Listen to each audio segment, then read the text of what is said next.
Welcome to kids बच्चा TV.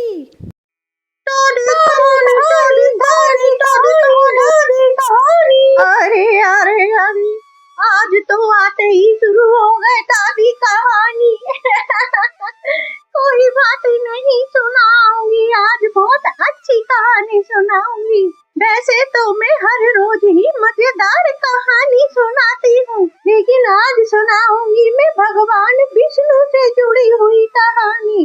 सृष्टि का आरंभ और असुरों की उत्पत्ति। प्रलय के समय जब संपूर्ण ब्रह्मांड जलमग्न था और भगवान विष्णु अपनी योग निद्रा में शेषनाग की शैया पर सोए हुए थे, तब उनके कान से मैल यानी कि रजोगुण से दो भयंकर असुर उत्पन्न हुए, मधु और कैटभ।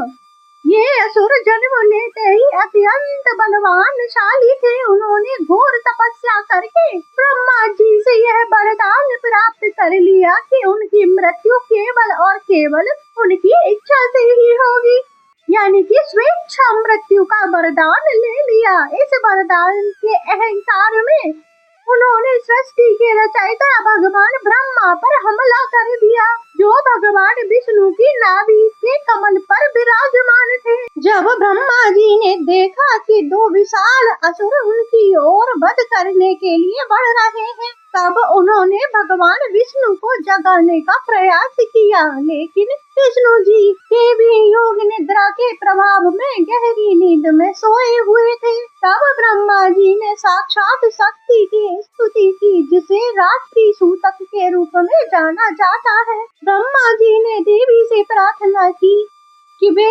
भगवान विष्णु जी के नेत्रों और शरीर से हट जाएं, ताकि वे जाग सके और इन असुरों का अहंकार चूर कर सके। देवी प्रसन्न हुई और भगवान विष्णु जी की योग निद्रा भंग हो गई। जागने के बाद भगवान विष्णु ने मधु और कैटभ के साथ भीषण युद्ध शुरू कर दिया।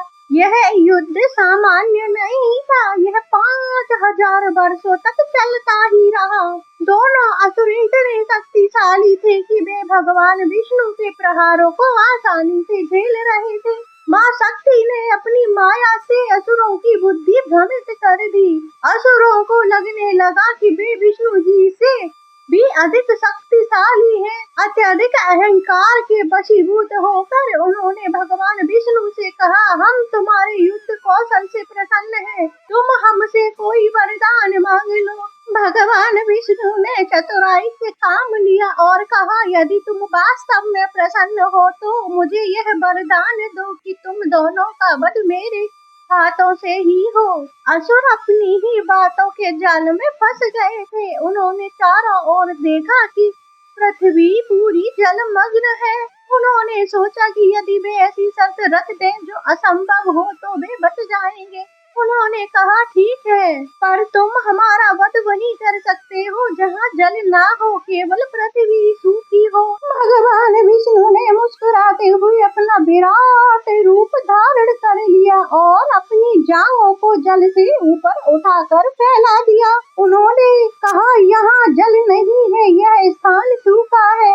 इसके बाद भगवान विष्णु ने अपने सुदर्शन चक्र से उन दोनों असुरों को काट दिया। इस प्रकार मधु और कैटभ का अंत हुआ। मधु और कैटभ केवल असुर नहीं थे, बल्कि वे मानवीय विकारों के प्रतीक थे। मधु का अर्थ है मीठा, यह राग या अत्यधिक मोह का प्रतीक है। कैटभ का अर्थ है कड़वा, यह द्वेष या नफरत का प्रतीक है। यह कथा हमें सिखाती है कि जब व्यक्ति मोह और द्वेष के जाल में फंसा रहता है, वह अपनी आत्मिक शक्ति यानी कि ब्रह्मा को खो देता है।